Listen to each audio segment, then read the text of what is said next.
Welcome back to the Turing Test Podcast. I'm Jamie, and with me, as always, is the ever-so-wonderful Rachel. Oh, please, Jamie, you know I'm the star of this show. Right. The star who can't even remember to charge her mic before we start recording. Touché! But let's get into it. Today, we're diving into the latest from OpenAI, the O1 Preview and O1 Mini.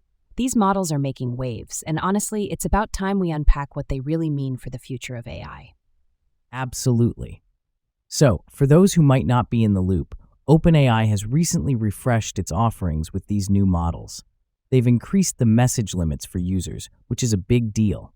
I mean, who doesn't want to chat more with their AI? Right? It's like they finally realized that people actually want to use these tools without hitting a wall every 5 minutes. The jump from 30 to 50 messages for O1 Preview and over 200 for O1 Mini is huge. And let's not forget the chain of thought feature. It's like they've added a turbo boost to the reasoning capabilities of these models. Exactly. So, chain of thought. What's that all about? It's basically a way for the model to break down its reasoning process step by step. Instead of just spitting out an answer, it walks you through how it got there. Yeah, and that's a game changer. I mean, it's like having a conversation with someone who actually thinks before they speak. Unlike you, Jamie. Hey, I think before I speak, most of the time. But seriously, this chain of thought process allows for more nuanced and detailed responses. It's not just about throwing a question at the model anymore. It's about engaging in a dialogue. Right. And it's fascinating how this approach can lead to better reasoning. The model can consider multiple angles before arriving at a conclusion. So, do you think this is the way forward for AI models? I mean, it seems like a logical progression. I think it has to be. The more we can get AI to think critically, the more useful it becomes. But, there's always that concern about how much we can trust these models. Sure, but let's not get too deep into the ethics rabbit hole just yet. We're here to have fun, right? Fair enough. So let's talk about the features of O1 and O1 Mini. The way they handle prompts is different, too. You can't just throw a vague question at them and expect a miracle. Exactly. You need to be specific. It's like asking a chef for a recipe. You can't just say, make me something delicious. You have to give them some direction. And that's where the delimiters come in. Using them helps the model understand what you want more clearly. Right. It's almost like giving it a cheat sheet. And let's not forget about the Retrieval Augmented Generation, or RAG. That's a mouthful, but it's a cool concept. It really is. It allows the model to pull in relevant data to enhance its responses. But, as you mentioned earlier, it requires a bit more effort to set up. Yeah, it's not just plug and play. You've got to do your homework. Which, let's be honest, is not everyone's strong suit. True, but the payoff could be worth it. Imagine the possibilities when you have a model that can reason through complex problems and pull in real-time data. It's exciting.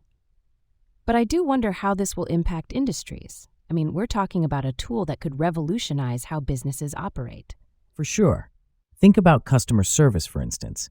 A model that can understand and respond to queries with a logical flow could drastically improve user experience. And what about education? Students could have a tutor that not only answers questions, but explains the reasoning behind the answers. Exactly. It's like having a personal coach who's always there to help you think critically. Unlike you, Jamie, who just tells me to Google or Perplexity it. Hey, I'm a busy guy. Sure. But let's get back to the tech. The way O1 and O1 Mini handle tokens is also interesting. There are visible and invisible tokens now, which complicates things a bit. Yeah, it's like a hidden layer of complexity.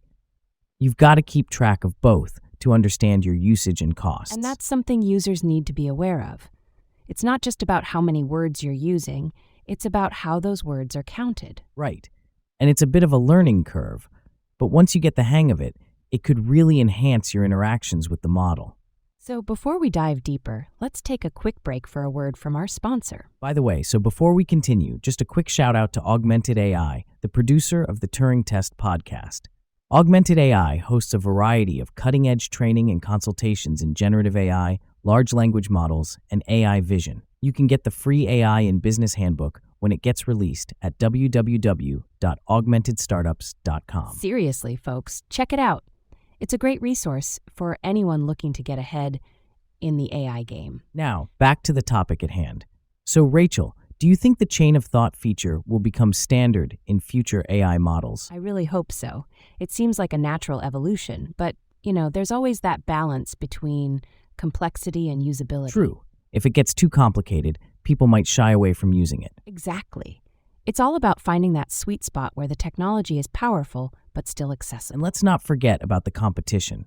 OpenAI has really set the bar high, but there are other players in the field, like Mistral. Right.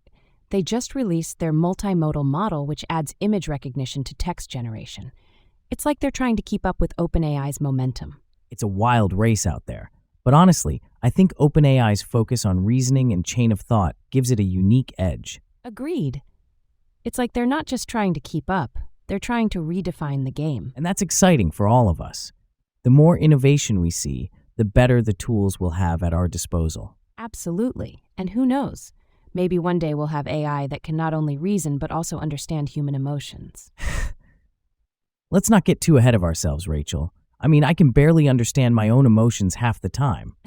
Fair point, but it's fun to think about the possibilities. So, as we wrap up, what's your final take on O1 Preview and O1 Mini? I think they're a step in the right direction.